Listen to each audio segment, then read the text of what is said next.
आपण पाहताय महाधुरळा। नमस्कार, महाधुरळा यूट्यूब चॅनल मध्ये मी गुरु बाळमाळी आपल्या सर्वांचं मनापासून स्वागत करतोय। सध्या भाजपला वेध लागले ते राष्ट्रीय अध्यक्ष निवडीचे।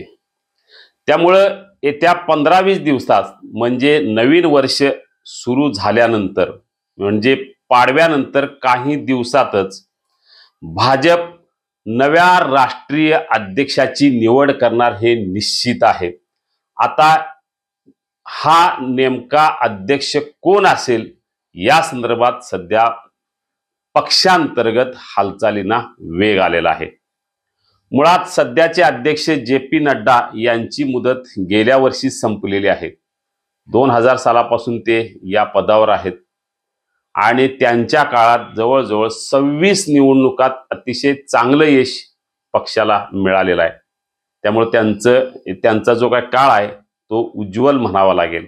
त्यामुळे त्याच तोडीचा आणि पंतप्रधान नरेंद्र मोदी आणि केंद्रीय गृहमंत्री अमित शहा यांच्या गुड बुक मधला यांच्या विश्वासातला नवा नेता भाजपचा अध्यक्ष होणार हे नक्की आहे।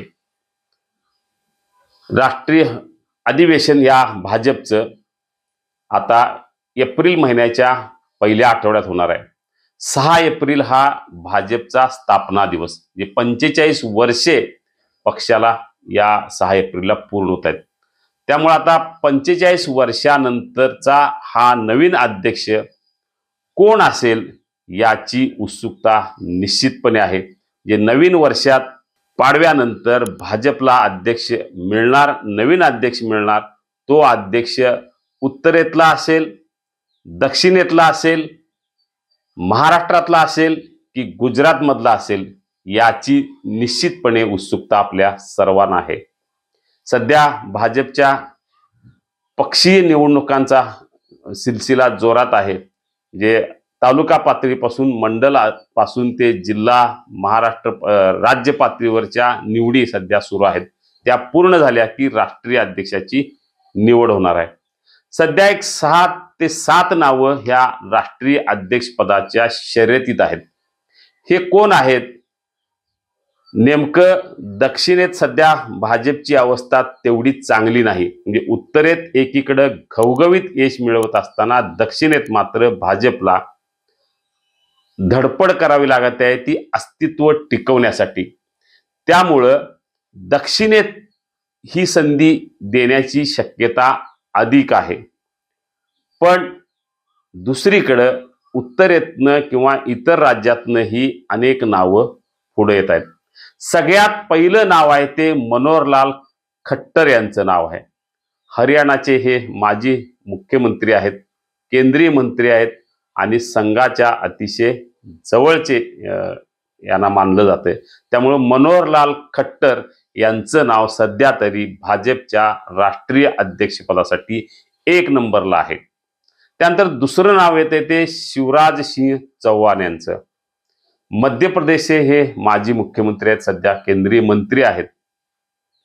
मध्य प्रदेशच्या मुख्यमंत्री पदासाठी त्यांची निवड होणार असं जवळजवळ निश्चित झालं असताना अचानक त्यांना संधी दिली गेली नाही। त्यामुळे आता थेट राष्ट्रीय अध्यक्ष त्यांना करणार का हा मोठा प्रश्न आहे। यानंतर कर्नाटकचे प्रल्हाद जोशी जे केंद्रीय मंत्री आहेत त्यांचे नाव या राष्ट्रीय अध्यक्ष पदाच्या शर्यतीत नक्की आहे।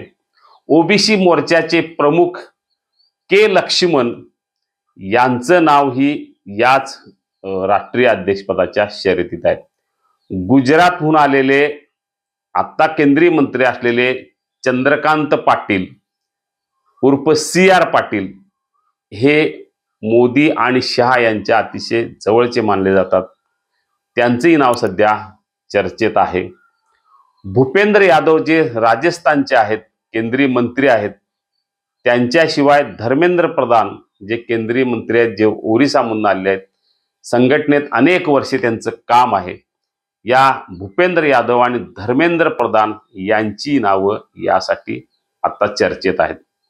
सगळ्यात महत्वाचं एक नाव दक्षिणेतनं आलेलं आहे. दक्षिणेतल्या आंध्र प्रदेशचे हे भाजपचे अध्यक्ष आहेत दगुबत्ती पुरंदेश्वरी. दक्षिणेतला हा चेहरा आहे. दक्षिणेत जर पक्ष सक्षम करायचा असेल आणि महिलेला संधी द्यायचा निर्णय झाला तर दगुबत्ती पुरंदेश्वरी यांचं नाव निश्चितपणे पुढे येण्याची चिन्ह आहे.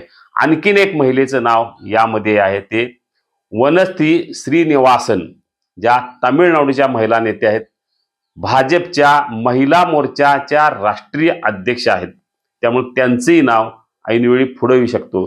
ज्या पद्धतीनं राष्ट्रपती म्हणून द्रौपदी मुर्मू यांचं नाव पंतप्रधान मोदी यांनी अचानक पुढे आणलं, तशी काही नावं, धक्कादायक नावं पुढे आणलं जातील. जे मोदी शहा नंतर तिसरं नाव हे राष्ट्रीय अध्यक्षाचं असेल, पण 2 नावापेक्षा ते नाव तिसरं मोठं होऊ नये ह्याची काळजी निश्चितपणे हे 2 नेते घेतील. त्यामुळं हा धक्का देत असताना भाजपला नवीन अध्यक्ष कोण हे देतील हे पाहणं अतिशय महत्त्वाचं आहे. एक निश्चित आहे की नव्या वर्षात म्हणजे एप्रिल महिन्यात भाजपला नवीन अध्यक्ष मिळेल. तो मोदी आणि शहा या दोन्ही नेत्यांच्या अतिशय जवळचा विश्वासू सहकारी असेल. आता ही संधी नेमकी कोणाला मिळणार याची उत्सुकता आहे. पाहूया आपण आता ही संधी कोणाला मिळणार आहे ते. या संदर्भातल्या किंवा अन्य काही राजकीय घडामोडी आपल्याला हव्या असतील, त्याची माहिती जाणून घ्यायची असेल तर आत्ताच सबस्क्राईब करा महाधुरळा यूट्यूब चॅनेल. धन्यवाद.